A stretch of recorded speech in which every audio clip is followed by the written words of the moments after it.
Video games, especially those inspired by tabletop games of the 1970s, present what seems like a logical system for categorizing armor. Typically, you've got heavy armor, usually made of metal, that offers excellent protection but slows you down, limits your agility, and makes stealth practically impossible. Then there's medium armor, basically a toned-down version of heavy armor, with less protection but also fewer penalties. And of course, you've got light armor, usually crafted from leather or fabric. It offers minimal protection but comes with almost no penalties, which is why it's often the go-to for rogues, rangers, and other agility-focused characters. The way armor works in games is pretty straightforward. It usually just reduces incoming damage by a certain amount. But here's the catch. In real life, if someone's wearing a quality cuirass, they can reasonably expect that a sword slash won't harm them and arrows will just bounce off. In games, though, it's a whole different story. In a game, your armored knight might take, say, 10 points less damage, someone in medium armor might take 8 less, and a leather-clad fighter might reduce damage by 5 points. But when you factor in all the penalties, it often turns out that light armor is the better choice overall. Now, some might argue that it's silly to demand realism or historical accuracy from games, and honestly, I agree. After all, their appeal lies in the fact that they let us escape our modern lives, which often feel like we're just cogs in an overly complicated machine. Modern life can feel like living as an NPC in a game. We follow the same routes daily, visit the same places, and repeat the same behavior patterns. Whether you're a student, an employee, or someone navigating the joys of a mortgage, the cycle is strikingly similar. Games, on the other hand, even with their medieval settings, often take us back to something closer to the Stone Age, a time of constant movement, hunting dangerous animals, and an environment full of mysteries and mystical forces. The second signal system apparently has not yet fully taken over from the first, and did not burden the brain with a depressing internal monologue that slowly sinks one into depression. A person was not tied to a specific place, agriculture, crafts, or social status, and did not compare their standard of living with that of others, as property stratification had not yet occurred. Anthropologists of the older generation recounted that when they arrived in Yakutia in the 1920s, it was still a rather wild time, and the Yakuts were simple and uncomplicated. They would float down the river in boats, singing songs, and everything was great in their lives, everything was wonderful.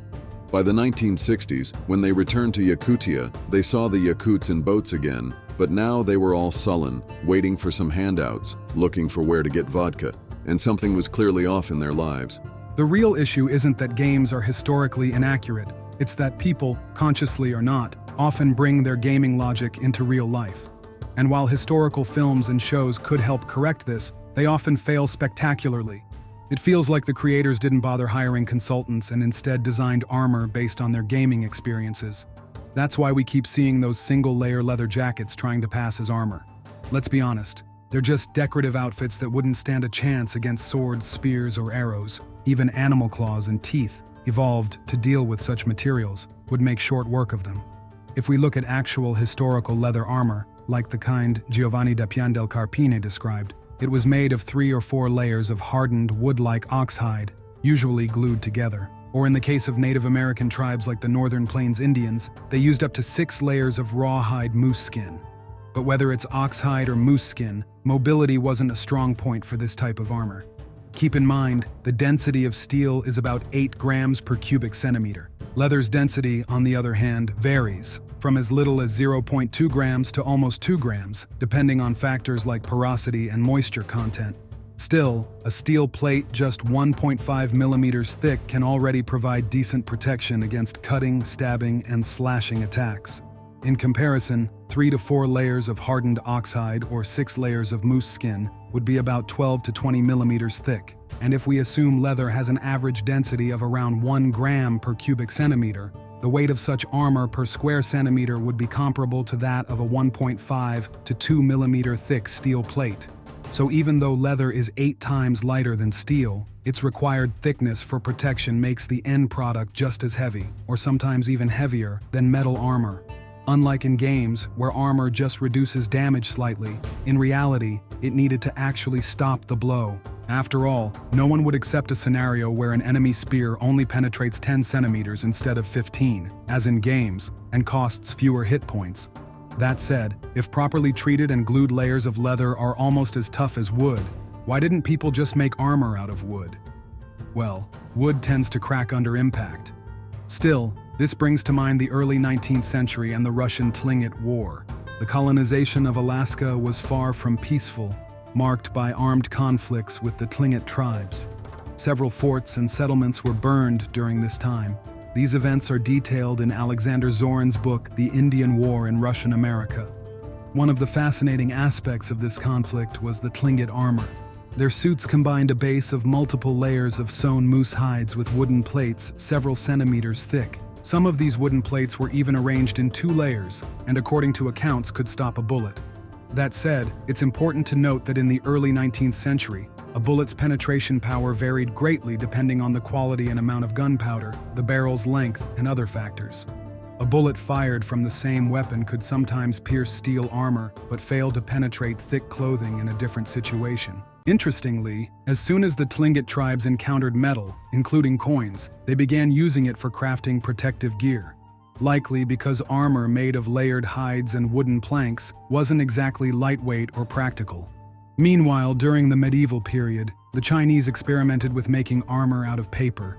Paper only reached Europe in the 12th century, but in Asia, it had been around since the 2nd century CE. A mixture of plant fibers, starch, and natural adhesives was dried into sheets.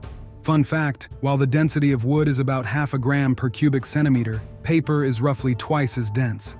It's also less prone to splitting along fibers and more uniform as a material. The show Mythbusters once tested paper armor against steel, and overall, paper armor, produced in the tens of thousands according to Chinese records, proved as protective as metal. However, while paper armor matched steel in protection, its practicality was another story. It degraded faster under blows or environmental factors. For adequate protection, the plates had to be over 13 millimeters thick. Given the density of paper, this made them comparable in weight to steel plates just 1.5 millimeters thick. So whether armor was made of leather, wood, or paper, achieving a decent level of protection meant using such thick materials that the resulting gear was no lighter than steel equivalents.